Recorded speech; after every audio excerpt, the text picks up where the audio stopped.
महाभारत का युद्ध पांडवों की जीत के साथ समाप्त हुआ, लेकिन इस जीत में भी युधिष्ठिर को वह खुशी नहीं मिल पाई जो एक विजेता को आम तौर पर मिलती है।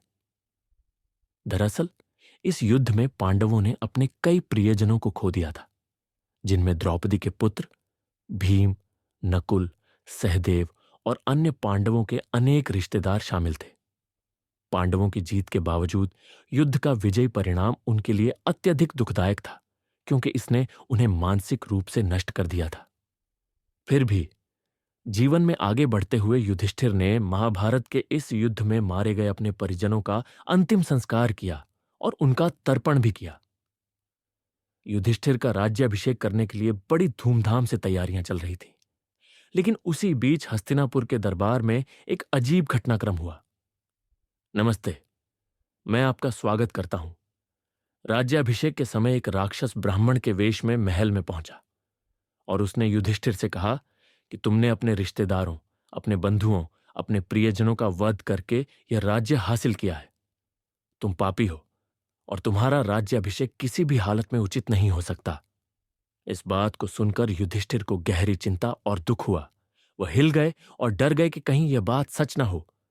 लेकिन युधिष्ठिर का डर जल्द ही दूर हो गया जब अन्य ब्राह्मणों ने उस राक्षस की पहचान कर ली। वे ब्राह्मण यह पहचान गए कि यह कोई सामान्य ब्राह्मण नहीं, बल्कि दुर्योधन का मित्र राक्षस चार्वाक है, जो युधिष्ठिर के राज्याभिषेक में बाधा डालने के उद्देश्य से आया था। महात्माओं ने अपनी दिव्य दृष्टि से चार्वाक को पहचान लिया और उसे तुरंत भस्म कर दिया। इसके बाद युधिष्ठिर ने उन महात्माओं की पूजा की और उन्हें आशीर्वाद दिया। फिर विधि विधान से युधिष्ठिर का राज्याभिषेक हुआ। इस अवसर पर महल में श्री कृष्ण, विदुर, धृतराष्ट्र, गांधारी, कुंती, द्रौपदी, युयुत्सु, संजय, अर्जुन, भीम, नकुल, सहदेव और अन्य कई महत्वपूर्ण व्यक्तित्व उपस्थित थे। युधिष्ठिर ने अपने विशाल मणियों जड़े सिंहासन पर विराजमान होकर राज्य का उत्तरदायित्व संभाला। उन्होंने अपने राज्य के हर नागरिक को आशीर्वाद देने के साथ साथ उनके लिए उपयुक्त कार्य निर्धारित किए। राज्याभिषेक के बाद युधिष्ठिर ने अपने चारों भाइयों को विभिन्न कार्य सौंपे। अर्जुन को शत्रु के देशों पर आक्रमण और दुष्टों को दंड देने की जिम्मेदारी दी, जबकि भीम को युवराज के पद पर नियुक्त किया। नकुल को सेना की गणना करने और सेना के सभी भोजन और वेतन का ख्याल रखने का काम सौंपा।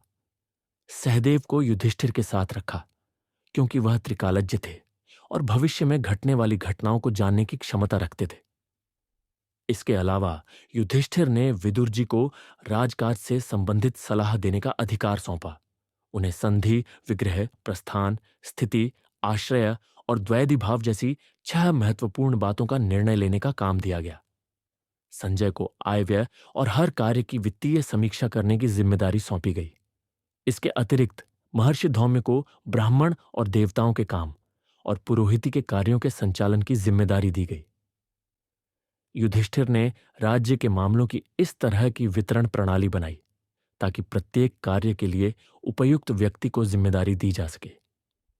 इसके बाद युधिष्ठिर ने अपने राज्य का संचालन करने के लिए सबको अपनी जिम्मेदारियों का निर्वहन करने का आदेश दिया और राज्य में हर ओर शांति, समृद्धि और व्यवस्था का शासन स्थापित किया। इस प्रकार पांडवों का राज्याभिषेक हुआ और युधिष्ठिर ने राज्य की सभी जिम्मेदारियों को सही तरीके से संभाला। फिर भी पांडवों का जीवन दुखों और शोक से मुक्त नहीं हुआ। युद्ध के बाद भी उनका दिल हमेशा अपने मरे हुए रिश्तेदारों और प्रियजनों के लिए दुखी रहता था। लेकिन उनके दिमाग में यह विचार भी था कि अब उन्हें अपनी जिम्मेदारी निभानी है और राज्य को एक अच्छे तरीके से चलाना है। यह कहानी युधिष्ठिर की महानता, समर्पण और अनगिनत बलिदानों की कहानी है। उनके जीवन का उद्देश्य सिर्फ राज्य चलाना नहीं, बल्कि दूसरों की भलाई करना, धर्म का पालन करना और अंततः आत्मा की शांति प्राप्त करना था। उनका शासन एक आदर्श बन गया और आने वाली पीढ़ियां उनके बारे में सिर्फ एक राजा के रूप में नहीं, बल्कि एक महान धर्मात्मा के रूप में याद रखेंगे। अगर आपको यह कहानी पसंद आई हो तो कृपया अपनी राय जरूर दें और इस संदेश को दूसरों तक पहुंचाएं। धन्यवाद।